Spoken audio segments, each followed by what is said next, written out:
Canara high school ಅಸೋಸಿಯೇಷನ್ನಿಂದ ನಡೆಸಲ್ಪಡುವ Canara high school ಪ್ರಾಂಗಣದಲ್ಲಿ Mahatma ಗಾಂಧೀಜಿಯವರು ಸ್ವಾತಂತ್ರ್ಯ ಪೂರ್ವ 2 ಬಾರಿ ಭೇಟಿ ನೀಡಿದರು. ನಾನು ಕೇಳಿದರಲ್ಲಿ ಇಷ್ಟರವರೆಗೆ ಯಾವುದೇ ಇತಿಹಾಸ ಹೇಳಿದರೆ ಭಾರತದ ಈ ಮಹಾತ್ಮ ಗಾಂಧಿಯವರ ಕನೆಕ್ಟೆಡ್ ವಿಚಾರದಲ್ಲಿ ಎಲ್ಲೂ ಅವರೊಂದು ಮಂದಿರಕ್ಕೆ ಫೌಂಡೇಶನ್ ಸ್ಟೋನ್ ಹಾಕಿದ್ದನ್ನು ನಾನು ಕೇಳಿರಲಿಲ್ಲ. ನಮ್ಮಲ್ಲಿ ಫೆಬ್ರವರಿ 24, 1934ಕ್ಕೆ ಅವರು ಇಲ್ಲಿ ಫೌಂಡೇಶನ್ ಸ್ಟೋನ್ ಹಾಕಿ ಇಲ್ಲಿ ಆದ ಮಂದಿರವನ್ನು ನೀವು ನೋಡ್ಬೋದು. ಇಲ್ಲಿ ಮಹಾತ್ಮ ಗಾಂಧೀಜಿಯವರು 2 ಬಾರಿ ಬಂದಿರ್ತಾರೆ ನಮ್ಮ ಶಾಲೆಗೆ. ನಮ್ಮಲ್ಲಿ ಒಂದು ಮ್ಯೂಸಿಯಂ ಇದೆ, ಮಹಾತ್ಮ ಗಾಂಧಿ ಮೆಮೋರಿಯಲ್ ಮ್ಯೂಸಿಯಂ ಹೇಳಿ ಹೆಸರು. ಒಂದು ಮ್ಯೂಸಿಯಂ, ಒಂದು ಫುಲ್ ಪ್ಲೆಜ್ ಮ್ಯೂಸಿಯಂ, ಎಲ್ಲ ಪ್ರಾಣಿ ಮತ್ತು ಬೇರೆ ಬೇರೆ ವಿಷಯಗಳಲ್ಲಿ ಒಂದು 1900 ಮಾಧವರಾವ್ ಹೇಳುವವರು ಮಾಡಿದಂಥ ಮ್ಯೂಸಿಯಂ.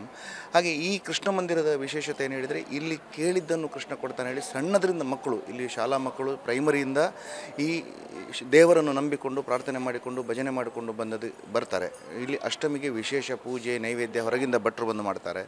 ಮತ್ತು ಪ್ರತಿನಿತ್ಯ ಇಲ್ಲಿ ಭಗವದ್ಗೀತೆಯ ಒಂದು ಶ್ಲೋಕವನ್ನು ಮಕ್ಕಳು ಹೇಳಿ ಅದರ ಭಾವಾರ್ಥವನ್ನು ಅವರವರೇ ಒಂದೊಂದು ಕ್ಲಾಸ್ನವರು ಮಾತನಾಡೋದು, ಈ ಥರ ಸಂಪ್ರದಾಯವನ್ನು ಕೆನರಾದಲ್ಲಿ ಮೊದಲಿಂದಲೂ ನಡೆಸಿಕೊಂಡು ಬಂದಿದೆ. ಇದು ಒಂದು ಅವರಿಗೆ ಗೀತೆ ಜೀವನದ ಮೌಲ್ಯಗಳನ್ನು ಕಲಿಸ್ತದೆ. ಜೀವನದಲ್ಲಿ ಹೇಗೆ ಇದೊಂದು ಧಾರ್ಮಿಕ ಅಂತ ಹೇಳೋದಕ್ಕಿಂತ ಅವರ ವ್ಯಕ್ತಿ ನಿರ್ಮಾಣಕ್ಕೆ ತುಂಬ ಹೆಲ್ಪ್ ಆಗುವಂಥ ಒಂದು ವಿಷಯ. ಭಗವದ್ಗೀತೆಯಲ್ಲಿ ಒಂದು ಜೀವನಕ್ಕೆ ಬೇಕಾಗುವಂಥ ನಮಗೆ ಏನೆಲ್ಲ ಬೇಕು, ಕಷ್ಟ ಬರುವಾಗ ಹೇಗೆ ಫೇಸ್ ಮಾಡಬೇಕು, ಇದನ್ನೆಲ್ಲ ಕಲಿಸ್ತದೆ. ಹಾಗಾಗಿ ಕೆನರಾದ ಎಲ್ಲ ಮಕ್ಕಳು, ಈಗ ಹಳೆ ವಿದ್ಯಾರ್ಥಿಗಳಿದ್ದಾರೆ, ಸಾಕಷ್ಟು ಜನ ಎಲ್ಲೆಲ್ಲೂ ಸೆಟ್ಲ್ ಆದವರಿದ್ದಾರೆ, ಬಂದಾಗ ಒಮ್ಮೆ ಕೃಷ್ಣನ ಭೇಟಿ ನೀಡಿಕೊಂಡು ಹೋಗ್ತಾರೆ. ಯಾಕೆ ಹೇಳಿದರೆ ಅವರಿಗೆ ಆ ಸಣ್ಣದರಿಂದ ಆ ಕೃಷ್ಣನ ಜೊತೆಗಿರೋ ಬಾಂಧವ್ಯ. ಈಗ ಸಹ ಅಷ್ಟಮಿಗೆ ಬರೋರಿದ್ದಾರೆ, ಬೇರೆ ಟೈಮಲ್ಲಿ ಅವರ ರಜೆಯ ಟೈಮಲ್ಲಿ ಬಂದರೆ ಇಲ್ಲಿ ಬಂದು ಒಂದು ಭೇಟಿ ನೀಡಿ ಹೋಗ್ತಾರೆ. ಹಾಗೆ ಈ ಕೆನರಕ್ಕೆ ಮತ್ತು ಈ ಕೃಷ್ಣನಿಗೊಂದು ಭಾರಿ ಒಂದು ಬಾಂಧವ್ಯ. ಈ ಕೃಷ್ಣನ ಮೂರ್ತಿಯನ್ನು ರಂಜಾಳ್ ಗೋಪಾಲಕೃಷ್ಣಯ್ಯವರು ಮಾಡಿದರು. ಇದು ಭುವನೇಂದ್ರ ಶಿಲ್ಪಕಲಾ ಶಾಲೆ ಹೇಳಿಕೊಂಡು ಕಾರ್ಕಳದಲ್ಲಿ ಇದೆ. ಆ ಕಾರ್ಕಳದ ಗೊಮ್ಮಟೇಶ್ವರ ಮೂರ್ತಿ ಮಾಡಿದರೆ ಶಿಲ್ಪಿ. ಹಾಗಾಗಿ ಇದು ಏಕ ಶಿಲ್ಪ ಹೇಳಿದರೆ ಹಸು ಮತ್ತು ಕೃಷ್ಣಂದು ಒಂದೇ ಕಲ್ಲಿನಲ್ಲಿ, ಕಪ್ಪು ಕಲ್ಲಿನಲ್ಲಿ ಇದೆ. ಇದೊಂದು ವಿಶೇಷತೆ. ಹಾಗಾಗಿ ಇಲ್ಲಿ ಬಂದವರು, ಇಲ್ಲಿಯ ಶಾಲೆಯ ಮಕ್ಕಳಿಗೆ, ಹಳೆ ವಿದ್ಯಾರ್ಥಿಗಳಿಗೆ, ಮಾಸ್ಟ್ರಿಗೆ, ಟೀಚರ್ಸಿಗೆ ಎಲ್ಲ ಈ ಕೃಷ್ಣನ ಮಹಿಮೆ ಕರೆಕ್ಟ್ ಗೊತ್ತಿದೆ. ನಾವು ಹೊರಗೆ ಪ್ರಚಾರ ಕೊಟ್ಟು ಇದನ್ನು ಇಷ್ಟರವರೆಗೆ ಮಾಡಲಿಕ್ಕೆ ಪ್ರಯತ್ನ ಮಾಡಲಿಲ್ಲ. ಬಟ್ ಇಲ್ಲಿ ಇರುವವರಿಗೆ ಮತ್ತು ಈ ಕೃಷ್ಣನಿಗೆ ಒಂದು ಒಳ್ಳೆಯ ಬಾಂಧವ್ಯ ಇದೆ ಮೊದಲಿಂದ. ಗಾಂಧೀಜಿಯವರಿಗೆ ಕೃಷ್ಣನಿಗೆ ನಾವು ಯಾಕೆ ಹೇಳಿದರೆ, ಎಲ್ಲೂ ನಾವು ಈಗ ಗಾಂಧೀಜಿಯವರು ಒಂದು ದೇವಸ್ಥಾನಕ್ಕೆ ಫೌಂಡೇಶನ್ ಹಾಕಿದ ಕತೆ ಎಲ್ಲೂ ನಾವು ಕೇಳಲಿಲ್ಲ. ಅವರು ಹೇಳಿದರೆ ವಿರೋಧ ಅಂತೇಳಿ ಅಲ್ಲ, ಅವರು ಸ್ವಾತಂತ್ರ್ಯ ಹೋರಾಟಗಾರ, ಅವರ ಅಹಿಂಸಾ ಹೋರಾಟ, ಅವರ ಅಹಿಂಸಾ ಟೀಚಿಂಗ್ಸ್ ಎಲ್ಲ ನಾವು ಕೇಳಿರ್ಬೋದು. ಒಂದು ನೀವು ವಿಜುವಲ್ಸ್ ಇದೆ ನಮ್ಮ ಹತ್ರ, ಫೋಟೋಸ್ ಎಲ್ಲ, ಓಲ್ಡ್ ಫೋಟೋಸ್ ಎಲ್ಲ, ಅವರು ಇಲ್ಲಿ ಫೌಂಡೇಶನ್ ಸ್ಟೋನ್ ಹಾಕಿದ್ದು. ಇಲ್ಲಿ ನಮ್ಮದು ಶಾಲೆಯಲ್ಲಿ ಭುವನೇಂದ್ರ ಹಾಲ್ ಅಂತಿದೆ. ಭುವನೇಂದ್ರ ಹಾಲಲ್ಲಿ ಸ್ವಾತಂತ್ರ್ಯದ ಸಮಯದಲ್ಲಿ ಸಾಕಷ್ಟು ಹೋರಾಟಗಳಿಗೆ ಅದೊಂದು ತಾಣ ಆಗಿತ್ತು. ತಿಲಕರು ಬಂದಿದ್ದರು, ತಿಲಕರ ಇದು ಅನಾವರಣ ಆದದಿದೆ. ತುಂಬ ಮಹಾನ್ ನಾಯಕರು, ಸ್ವಾತಂತ್ರ್ಯ ಹೋರಾಟಕ್ಕೆ ಭಾಗಿಯಾದವರು ಮತ್ತು ಇತರರು ಇಲ್ಲಿ ಬಂದು ಹೋದಂತಹ ನಿದರ್ಶನಗಳಿದೆ. ಮತ್ತು ನಮ್ಮ ಸಂಸ್ಥಾಪಕರು ಮೆಂಬಳ ಸುಬ್ಬರಾವ್ ಪೈ ಹೇಳಿ, ಈ ಕೆನರಾ ಬ್ಯಾಂಕ್ ಅವರು ಕಾಮನ್ ಫೌಂಡ್ರು. ಆಗ ವಿನೂತನ ಮಹಿಳಾ ಈ ಗರ್ಲ್ಸ್ ಹೈಸ್ಕೂಲು, ಹಾಸ್ಟೆಲ್ ಮತ್ತು ಮುಷ್ಟಿ ಕಾಣಿಕೆ, ಇಂಥದ್ದೆಲ್ಲ ವಿನೂತನ ಹೊಸ ಪ್ರಯೋಗಗಳನ್ನು ಮಾಡಿದಂತಹ ವ್ಯಕ್ತಿ. ಹಾಗೆ ಕೆನರಾದ ಒಂದು ಹಳೆ ವಿದ್ಯಾರ್ಥಿಗಳಿಗೆ ಕೆನರಾದೊಟ್ಟಿಗಿರುವ ಬಾಂಧವ್ಯ. ಈಗ ನಮ್ಮದು ಕೆನರಾ ನಡೆಸುವುದು ಒಂದು NGO, ನಮ್ಮದು ವ್ಯಾಪಾರ ಅಲ್ಲ. ನಾವು 14 ಜನ ಇದರ ಗವರ್ನಿಂಗ್ ಕೌನ್ಸಿಲ್ ಇರುವವರು. ನಾವು ನಮ್ಮ ಸಮಯವನ್ನು, ನಮ್ಮ ಏನಿದೆ ಎಲ್ಲವನ್ನು ನಾವು ವಾಲಂಟಿಯರಿ ಮಾಡೋದು. ನಾವು ಬೇರೆ ಎಜುಕೇಷನ್ ಇನ್ಸ್ಟಿಟ್ಯೂಷನ್ ಥರ ಇದರಲ್ಲಿ ವ್ಯವಹಾರ ಅಲ್ಲ. ಇದೊಂದು ಎಲ್ಲರೂ ಸಮಾಜದ ಬೇರೆ ಬೇರೆ ಇದರಲ್ಲಿ ಸಕ್ಸಸ್ಫುಲ್ ಜನ ಇದ್ದಾರೆ, CAಗಳಿದ್ದಾರೆ, ಅವರೆಲ್ಲರೂ ಸೇರಿ ಸಮಯ ಕೊಟ್ಟು ತಮ್ಮ ದಿನಕ್ಕೆ 1-2 ಗಂಟೆ ಈ ಶಾಲೆಗೆ ಕೊಟ್ಟು ಇದನ್ನು ಬೆಳೆಸುವ ನಿಟ್ಟಿನಲ್ಲಿ ಕೆಲಸ ಮಾಡ್ತಾರೆ. ಹಾಗೆ ಕೆನರದ್ದು ಮತ್ತು ಕೆನರಾ ಈಸ್ ಅನ್ ಎಮೋಷನ್ ಅಂತ ಹೇಳ್ಬೋದು ನಮಗೆಲ್ಲ. ಗಾಂಧೀಜಿಯವರು ಫೆಬ್ರವರಿ 24, 1934 ರಂದು ಮಂಗಳೂರಿಗೆ 2ನೇ ಬಾರಿ ಬಂದಾಗ ಶ್ರೀಕೃಷ್ಣ ಮಂದಿರದ ಶಂಕುಸ್ಥಾಪನೆಯನ್ನು ಮಾಡಿದರು. ಅಂದಿನಿಂದ ಈ ಕೃಷ್ಣ ಮಂದಿರದಲ್ಲಿ ಮಕ್ಕಳು ಭಜನೆ, ಧಾರ್ಮಿಕ ಕಾರ್ಯಕ್ರಮವನ್ನು ನಡೆಸುತ್ತಾ ಬಂದಿದ್ದೇವೆ.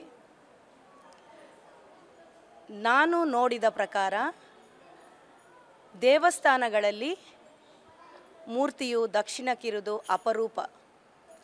ಈ ಕೃಷ್ಣನ ಮಂದಿರದಲ್ಲಿ ಕೃಷ್ಣನ ಮೂರ್ತಿಯು ದಕ್ಷಿಣಕ್ಕೆ ಮುಖ ಮಾಡಿಕೊಂಡು ಇದೆ. ಇಲ್ಲಿ ನನ್ನ ಕನ್ನಡ ಪ್ರಾಥಮಿಕ ಶಾಲೆಯ ಮಕ್ಕಳು ಭಜನೆ, ಭಗವದ್ಗೀತೆ, ಭಜನೆಯನ್ನು ಪ್ರತಿ ದಿನ ಹೇಳುತ್ತಾ ಬಂದಿದ್ದಾರೆ. ಈ ಸ್ಥಳವು ಒಂದು ಪಾವಿತ್ರ್ಯತೆಯನ್ನು ಹೊಂದಿದ ಸ್ಥಳವಾಗಿದೆ. ಇಲ್ಲಿ ಹಳೆ ವಿದ್ಯಾರ್ಥಿಗಳು ಬಂದು ಅವರ ಸವಿನೆನಪುಗಳಿಗೆ ಮೆಲುಕು ಹಾಕುತ್ತಾ ಶ್ರೀಕೃಷ್ಣನ ಹತ್ರ ಬಂದು ಪ್ರಾರ್ಥನೆಯನ್ನು ಮಾಡುತ್ತಾ ಹೋಗಿದ್ದಾರೆ. ಎಲ್ಲರೂ ನಂಬಿದ ದೇವರು ಶ್ರೀಕೃಷ್ಣನು.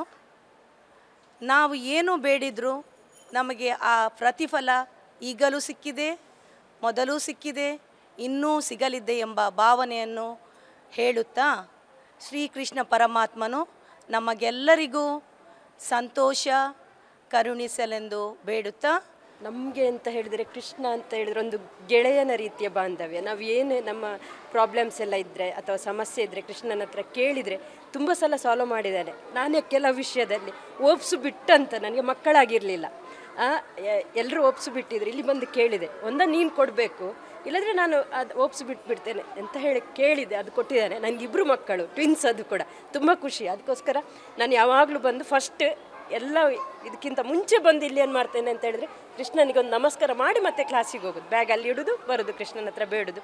ಅದು ತುಂಬ ಇದು ಖುಷಿ ನಮಗೊಂದು. ಕೃಷ್ಣ ಅಂತ ಹೇಳಿದರೆ ಎಲ್ರಿಗೂ ಆಗಿದೆ ಅಂತ ನಮ್ಮ ಎಲ್ಲ ಶಿಕ್ಷಕರ ಹತ್ರ ಕೇಳಿದರು. ಅವ್ರದ್ದೊಂದೊಂದು ಏನಾದರೂ ಪ್ರೇಯರ್ ಇದ್ದರೆ ಅದು ಈಡೇರಿಸ್ತಾನೆ ಅವನು. ಮತ್ತೆ ಇಲ್ಲಿಯ ಮಕ್ಕಳಿಗೆ ಮತ್ತೆ ಶ್ರೀಕೃಷ್ಣನಿಗೆ ತುಂಬ ಬಾಂಧವ್ಯ ಜಾಸ್ತಿ. ಹೌದು, ಯಾರು ಇಲ್ಲಿಂದ ಹೊರಗಡೆ ಹೋಗಿದ್ದಾರೆ, ಬೇರೆ ಕಡೆ ಸೆಟ್ಲ್ ಆಗಿದ್ದಾರೆ, ಅವರು ಬಂದು ಇಲ್ಲಿ ಪೂಜೆ ಮಾಡ್ತಾರೆ. ಮತ್ತೊಂದು ಏನು ಅಂತ ಹೇಳಿದರೆ ಅವ್ರಿಗೆ ಫಸ್ಟ್ ಇಲ್ಲಿ ಏನಾಗ್ತದೆ ಅಂತ ಹೇಳಿ ನಾವು ಫಸ್ಟಿಗೆ ಮಂದಿರದಲ್ಲೇ ಇದು ಪೂಜೆ ಮಾಡೋದು ಅಂತ ಹೇಳಿದರೆ ಪ್ರೇಯರ್ ಕೂಡ ಇಲ್ಲೇ ಮಾಡ್ತೇವೆ. ಏನಿದ್ರು ಮಕ್ಕಳಿಗೆ ಭಗವದ್ಗೀತೆ ಹೇಳಿಸ್ತೇವೆ. ಭಜನೆ ಪ್ರತಿ ಶನಿವಾರ ಭಜನೆ ಮತ್ತು ಪೂಜೆ. ನಾನು 21 ವರ್ಷ ಸರ್ವಿಸ್ ಆಯಿತು. ಅವತ್ತಿಂದ ಇವತ್ತಿನ ತನಕ ಅದು ನಡೆದುಕೊಂಡು ಬರ್ತಾ ಇದೆ. ಅಷ್ಟಮಿ ಅಂತೂ ಭಟ್ರು ಬಂದು ಪೂಜೆ ಮಾಡ್ತಾರೆ. ಅದು ಕೂಡ ತುಂಬ ಸಂಭ್ರಮದಿಂದ ಡ್ಯಾನ್ಸ್ ಮಾಡ್ತೇವೆ. ಮಕ್ಕಳಿಗೆ ಬಣ್ಣದ ಅಂಗಿ ಧರಿಸ್ತಾರೆ, ಭಜನೆ ಎಲ್ಲ ಹೇಳ್ತಾರೆ. ಮತ್ತು ಹೊರಗಿಂದ ಓಲ್ಡ್ ಸ್ಟೂಡೆಂಟ್ನವ್ರು ತುಂಬ ಮಂದಿ ಬರ್ತಾರೆ. ಓಲ್ಡ್ ಸ್ಟೂಡೆಂಟ್ನವ್ರು ಹೊರಗೆ ಹೋದವರು ಕೂಡ ಏನು ಮಾಡ್ತಾರೆ ಅಂತ ಹೇಳಿದ್ರೆ ಕೃಷ್ಣ ಮಂದಿರಕ್ಕೆ ಏನಾದರೂ ಅವರ ಲೆಕ್ಕದಲ್ಲಿ ಇದು ಕೊಡಲಿಕ್ಕೆ ಬರ್ತಾರೆ. ಅವರದ್ದು ಅಂತ ಏನು ಹೇಳ್ತಾರೆ, ಭಕ್ತಿ ಹಾರಕ್ಕೆ ಭಕ್ತಿ ಎಲ್ಲ ಕೊಡ್ಲಿಕ್ಕೆ ಬರ್ತಾರೆ. ಹಾಗೆ ತುಂಬ ಇಲ್ಲಿ ಎಲ್ಲರಿಗೂ ಈ ಕೃಷ್ಣ ಅಂತ 90 ವರ್ಷದಿಂದ ಇತಿಹಾಸ ಇದೆ. ಆದರೆ ನಾನು ಇಲ್ಲಿ ಬಂದು 2001ಕ್ಕೆ ಜಾಯ್ನ್ ಆಗಿದ್ದೇನೆ. ಬೇರೆ ಯಾವ ಸ್ಕೂಲ್ಗೂ ಟ್ರೈ ಮಾಡಲಿಲ್ಲ. ಇದೊಂಥರ ನನಗೆ ತುಂಬ ಖುಷಿ ಇಲ್ಲೇ ಇರೋದು ಅಂತ ಹೇಳಿದೆ. ಇಲ್ಲಿ ಎಷ್ಟು ಸಮಯ ನನಗೆ ದುಡಿಲಿಕ್ಕೆ ಆಗ್ತದೆ ಅಷ್ಟು ಸಮಯ ಈ ಕೃಷ್ಣ ಮಂದಿರದಲ್ಲಿ ದುಡಿಬೇಕು ಅಂತ ಹೇಳಿ ಒಂದು ಆಸೆ ಇದೆ. ನಾನು ಸುಜಾತ ಅಂತ. ಇಲ್ಲಿ 16 ವರ್ಷದಿಂದ ಈ ಶಾಲೆಯಲ್ಲಿ ನಾನು ಕಾರ್ಯನಿರ್ವಹಿಸ್ತಾ ಇದ್ದೇನೆ. ನನಗೆ ಇಲ್ಲಿ ಶಾಲೆ ಅಂತ ಹೇಳಿದರೆ ನಾವು ದೇಗುಲದಲ್ಲಿ ಕೆಲಸ ಮಾಡ್ತಿದ್ದೇವೆ ಅನ್ನೋ ಭಾವನೆ ಇದೆ ನನಗೆ. ಅಂದರೆ ನಾನು ಇಲ್ಲಿಯದೇ ಹಳೆಯ ವಿದ್ಯಾರ್ಥಿ ಕೂಡ. ಇದೇ ಶಾಲೆ ಬೇಕಂತ ಬಹಳ ಆಸೆಯಿಂದ ನಾನು ಬಂದವಳು. ಅದೇ ರೀತಿಯಲ್ಲಿ ನಮಗೆ ಮಕ್ಕಳು ಹೇಳಿದರೆ ಇಲ್ಲಿ ಕೃಷ್ಣನ ಹಾಗೆ ಒಂಥರ ಫೀಲ್ ಬರ್ತದೆ. ಅಂದರೆ ಇಲ್ಲಿ ಕೃಷ್ಣ ಮಂದಿರ ಇರುವ ಕಾರಣ ಮಕ್ಕಳು ಕೂಡ ನಮಗೆ ಪ್ರತಿಯೊಂದು ಮಕ್ಕಳಲ್ಲಿ ನಾವು ಕೃಷ್ಣನನ್ನು ಕಾಣುವ ಹಾಗೆ ಆಗ್ತದೆ. ಮತ್ತು ತುಂಬ ಇಲ್ಲಿ ಒಂದು ಉತ್ತಮ ಅನುಭವ. ಅಂದರೆ ನಮಗೆ ಈಗ ಶಾಲೆಯಲ್ಲಿ ನಾವು ಇರುವ ಕಾರಣ ಬೆಳಗಿಂದ ಸಂಜೆವರೆಗೆ ಇಲ್ಲೇ ಇರ್ತೇವೆ. ನಮಗೆ ಹೊರಗಡೆ ದೇವಸ್ಥಾನಕ್ಕೆ ಹೋಗಲಿಕ್ಕೆ ಕೂಡ ಪುರ್ಸೋ ಸಿಕ್ಕುವುದಿಲ್ಲ. ಆದರೆ ಆ ಭಾವನೆ ಇರುವುದಿಲ್ಲ, ನಾವು ಇಲ್ಲಿ ದೇವಸ್ಥಾನದಲ್ಲೇ ಇದ್ದೇವೆ ಅಂತ ಒಂದು ಭಾವನೆ ಬರ್ತದೆ. ತುಂಬ ಎಂಥ ಒಂದು ವಿಷಯದಲ್ಲಿ ಸಹ ನಮಗೆ ಕೃಷ್ಣ ನಮ್ಮನ್ನು ಕೈ ಬಿಡಲಿಲ್ಲ. ಎಂಥ ಸಮಸ್ಯೆ ಬಂದರೂ ಕೂಡ ನಾವು ಅಲ್ಲಿ ಹೋಗಿ ಒಂದು ಅವರ ಹತ್ರ ಬೇಡಿದರೆ ಸಾಕು, ನಮ್ಮ ಎಲ್ಲ ಬೇಡಿಕೆಯನ್ನು ಈಡೇರಿಸಿದ್ದಾರೆ. ಇಲ್ಲಿಯವರೆಗೆ ನನಗೆ ತುಂಬ ಖುಷಿ. ಅಂದರೆ 16 ವರ್ಷದಿಂದ ನನಗೆ ಬಹಳ ಉತ್ತಮ ಅನುಭವವನ್ನು ನಾನು ಈ ಶಾಲೆಯಿಂದ ಪಡೆದಿದ್ದೇನೆ. ನಾನು ಕಲ್ತದ್ದು ಕೂಡ ಇದೇ ಶಾಲೆಯಲ್ಲಿ, ಪ್ರೈಮರಿ ಶಿಕ್ಷಣ ಕೂಡ ಇದೇ ಶಾಲೆ ಮಾಡಿದ್ದು. ಮತ್ತು ಈ ಕೃಷ್ಣಂದು ಪ್ರತಿ ವರ್ಷ ಅಂದರೆ ನಾವು ಚಿಕ್ಕದಿರುವಾಗದಿಂದಲೂ ನಮಗೆ ಈ ಕೃಷ್ಣನ ಮೇಲೆ ತುಂಬಾ ಒಂದು ಪ್ರೀತಿ. ಹಾಗೆ ಪ್ರತಿ ವರ್ಷ ಕೂಡ ಒಂದು ಕೃಷ್ಣಾಷ್ಟಮಿ ದಿವಸ ನಾವು ತಪ್ಪಿಸಲಿಕ್ಕಿಲ್ಲ. ಏನು ಅಂತ ದೊಡ್ಡ ಕೆಲಸ ಇದ್ದರೂ ಈ ಅಷ್ಟಮಿಗೆ ಈ ಶಾಲೆಯಲ್ಲಿ ಒಂದು ಕಳೆಯುವಂಥದ್ದು ನಮಗೆ ಒಂದು ಭಾಗ್ಯ. ಯಾಕೆಂದರೆ ನಾನು ಕಲಿತು ಒಂದು 4 ವರ್ಷ ಹೊರಗಿರ್ಬೋದು, ಅಂದರೆ ಡಿಗ್ರಿ ಕಲ್ತಿರ್ಬೋದು ಹೊರಗಡೆ. ಅದು ಬಿಟ್ಟು ಮತ್ತು ನನ್ನ ಬಾಲ್ಯದ ಜೀವನದಿಂದ ಪ್ರೈಮರಿಯಿಂದ ಈಗ ಶಾಲೆಯ ಶಿಕ್ಷಕನಾಗಿ ನಾನು 16 ವರ್ಷ ಆಯಿತು. ಆ 16 ವರ್ಷ ಕೂಡ ಈ ಶಾಲೆಯಲ್ಲಿ ಸೇವೆ ಮಾಡ್ತಿದ್ದೆ. ಕೃಷ್ಣಂದು ಅಷ್ಟಮಿಯಲ್ಲಿ ದೇವರದ್ದು ನಮಗೇನು ಸೇವೆ ಮಾಡಲಿಕ್ಕೆ ಅದೊಂದು ನನ್ನದು ಪುಣ್ಯ. ಯಾಕೆಂದರೆ ನಾನೊಂದು ಕಲಾವಿದ ಆಗಿ ಆ ಕೃಷ್ಣಂದು ಲಾಸ್ಟಿಗೆ ಎಲ್ಲ ಮುಖದ ರಚನೆಗೆ ಒಂದು ರೂಪ ಬರುವಂಥ ಕೆಲಸ ಅದಕ್ಕೆ ಟಚ್ ಮಾಡಲಿಕ್ಕೆ ನನಗೊಂದು ಅವಕಾಶ. ಯಾಕೆಂದರೆ ಆ ಭಾಗ್ಯ ನನಗೆ ಸಿಕ್ಕಿದೆ. ಹಾಗೆ ಆ ಕೃಷ್ಣ ಇನ್ನೂ ಕೂಡ ಮುಂದೆ ನಮಗೆ ಆ ಸೇವೆ ಮಾಡಲಿಕ್ಕೆ ಅವಕಾಶ ಕೊಡಲಿ ಅಂತ ನಾನು ದೇವರದ್ದು ಬೇಡಲಿಕ್ಕೆ ಇಷ್ಟಪಡ್ತೇನೆ. ನ್ಯೂಸ್ ಫಸ್ಟ್, ನಿರ್ಭೀತಿಯಿಂದ ನಿಮ್ಮ ಪರವಾಗಿ.